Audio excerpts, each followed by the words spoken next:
कहानी की शुरुआत में एक लड़की ने अपनी कार मोटेल के सामने रोकी। ये लड़की इस मोटेल में नाइट शिफ्ट की नौकरी करने आई थी। कार के डैशबोर्ड पर पड़े नेकलेस को उठाकर वो मोटेल में चली गई। मोटेल का मालिक उसे हाय हेलो करता है। आज टेडी की डेट थी, इसीलिए उसने ग्वेन को हायर किया था। वो पुराना मोटेल जानवरों से भरा पड़ा था। सामने ही भालू का सर था जो बार बार नीचे गिर रहा था। टेडी ग्वेन को मोटेल दिखाने लगा। मोटेल में एक खाली पड़ा स्विमिंग पूल था। टेडी ने ग्वेन से कहा। अचानक से ही स्विमिंग पूल का सारा पानी गायब हो गया, मानो वहाँ के सिंक होल ने सारा पानी सोख लिया हो।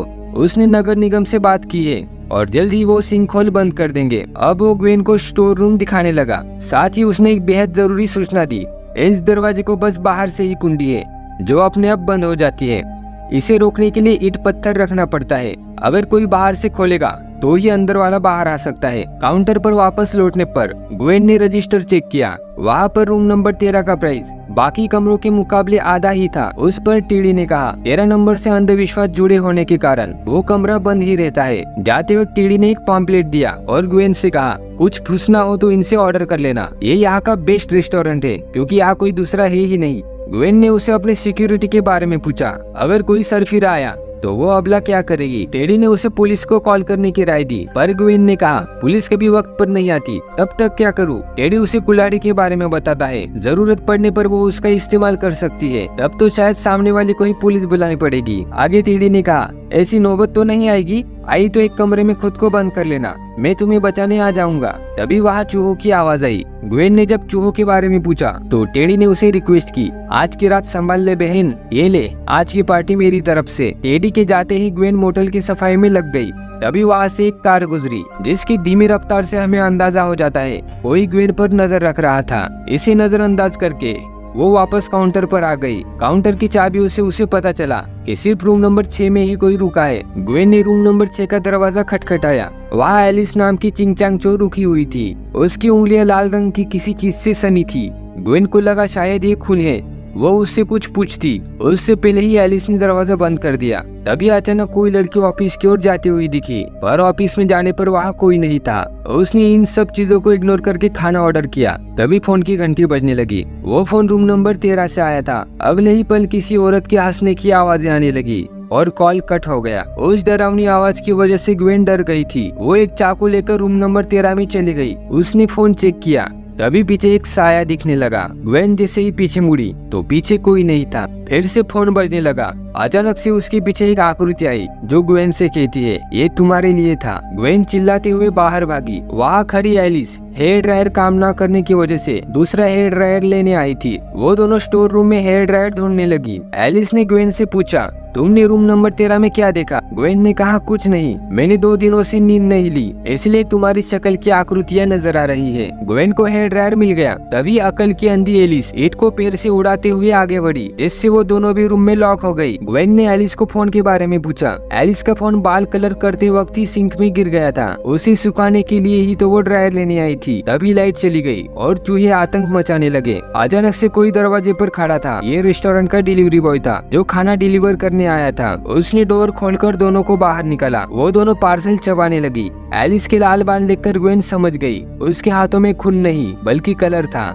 एलिस की माँ बहुत स्ट्रिक्ट औरत थी। वो एलिस को ना बाल पोतने देती थी ना ही मूवी देखने देती थी, इसीलिए वो माँ से झगड़कर वहाँ आई थी। ग्वेन उसे समझाती है देख बहन, तेरी माँ तेरी भलाई के लिए ही ये सब कर रही है। मेरी माँ तो बेलन मारकर सर में पहाड़ निकाल देती थी। पर फैमिली बहुत इम्पोर्टेंट होती है। बाहर तो लूट कर खाने वाले बेटे हैं। मेरी माँ अब नहीं है पर उनकी यादें आती रहती है। खाने के बाद ग्वेन वेंडिंग मशीन से ठंडा लेने चली गई। उसके पीछे से वही कार गुजरी जो उस पर नजर रख रही थी। ग्वेन उसे गौर से देखने लगी। तभी एलिस ने ग्वेन के कंधे पर हाथ रख दिया। डर के मारे ग्वेन के हाथ से ठंडे की बोतल्स गिर गई। एलिस को ग्वेन की बुद्धि घूमी हुई लगने लगी तो वो अपने कमरे की ओर निकल ली। ग्वेन कांच के टुकड़े डस्टबिन में डालने लगी। तभी उसे किसी कार की आवाज आई। ग्वेन ने तुरंत चाकू पकड़ लिया। तभी उसके सामने एक कपल आया जो एक आर्ट शो से बचकर यहाँ पर आए थे। वो आसमान की बुलंदियां छूना चाहते थे तो उन्हें घंटे के हिसाब से रूम चाहिए था, पर ग्वेन ने उन्हें मना करते हुए पूरी रात का किराया मांगा। पैसे के नशे में दूध आदमी ग्वेन पर अपने स्टेटस का रूप जमाने लगा।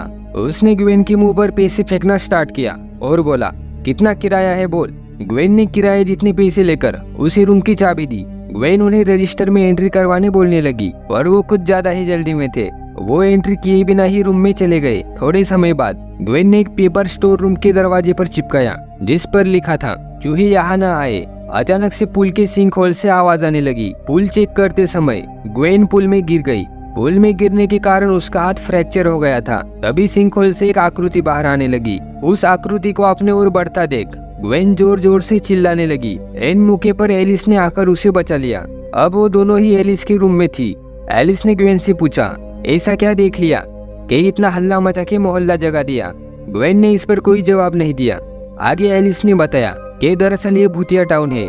मैंने भी इसी का अनुभव लेने के लिए मोटेल में कमरा बुक किया था। तभी कार स्टार्ट होने की आवाज आई। वो कपल अपनी कार में बैठकर जा रहे थे।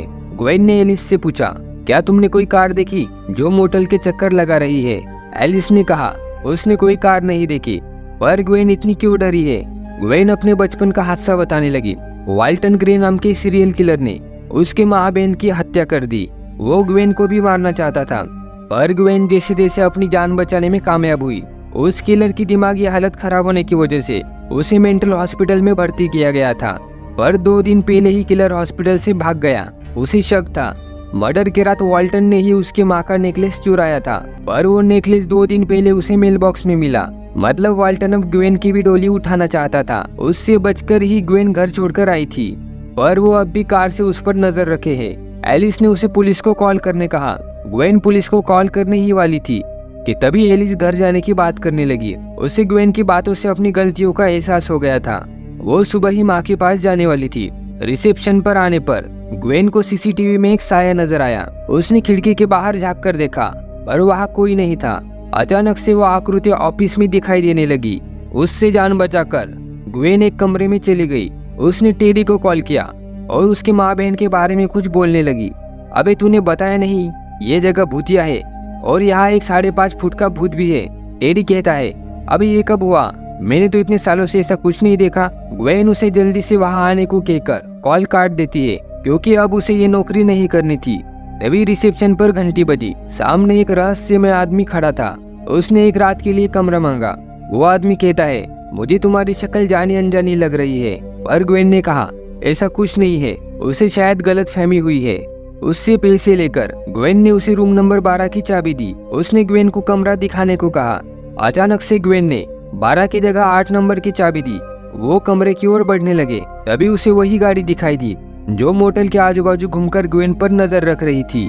इसका मतलब ये वही किलर वाल्टन था जो उसे मारने आया था। वाल्टन ने ग्वेन से उसका नाम पूछा। टॉवल लेने के बहाने ग्वेन बाथरूम में मौजूद कैंची उठा लाई। वाल्टन ने बैग से एक इंजेक्शन निकाला और खिड़की से बाहर झाँककर कंफर्म करने लगा कि बाहर कोई है तो नहीं। तभी ग्वेन ने उसे कैंची से मारकर जख्मी कर दिया। वही पड़े पड़े वाल्टन ने ग्वेन से पूछा, क्या तुम्हें पता नहीं मैं कौन हूँ?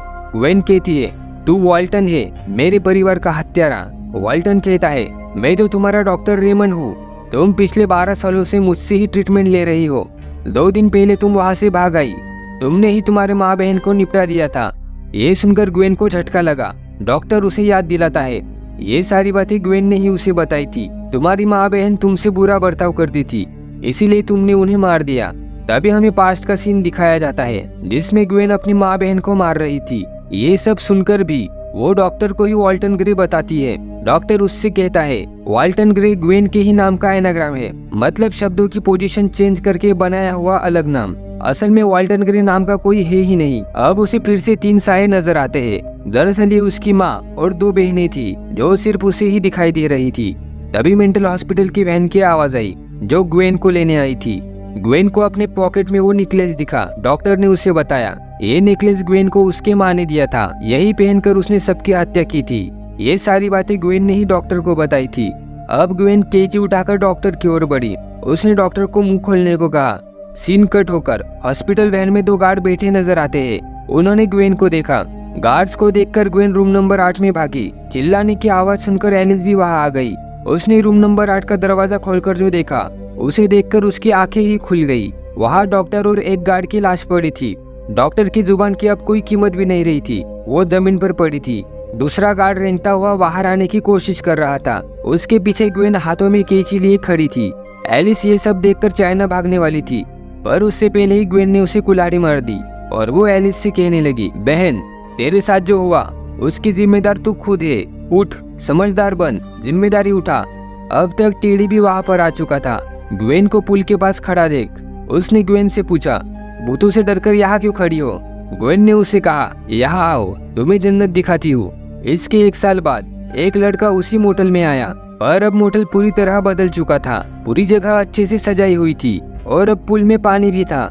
एलिस ने उस पुल को अपने मोटल की स्पेशलिटी बताई, साथ ही कहा, पिछले साल पुल में एक बड़ा सिंकहोल था जिसमें 5 लोग आराम से समा सकते थे। एक कहकर वो दया बहन की तरह हंसने लगी। मतलब उसने वो 5 लाशें यही सिंकहोल में डिपॉजिट कर दी थी। रजिस्टर में एंट्री करने से पहले ग्वेन ने लड़के से पूछा, कहाँ जा रहे हो? तो लड़के ने कहा, एशवर्ड, अपने कॉलेज। क्या तुम कभी एशवर्ड गई हो? ग्वेन ने मना कर दिया, जबकि वो एशवर्ड के ही मेंटल हॉस्पिटल में 12 साल रही थी। वो लड़के को रूम नंबर 8 की चाबी देते हुए कहती है कि वो उसका फेवरेट कमरा है। अब फिर से ग्वेन को अपनी माँ बहन नजर आती है। साथ ही बगल में चिंग चैंग चो एलिस का भूत भी था। ये सब देखकर वो परेशान हो गई। लड़के ने जब इस बारे में पूछा तो ग्वेन खुद को ठीक बताकर लड़के को रूम दिखाने चले गई। तभी दीवार पर लगा भालू का सर नीचे गिरा। उसके पीछे सूखे खून के निशान थे।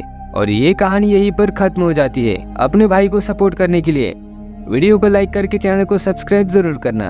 धन्यवाद।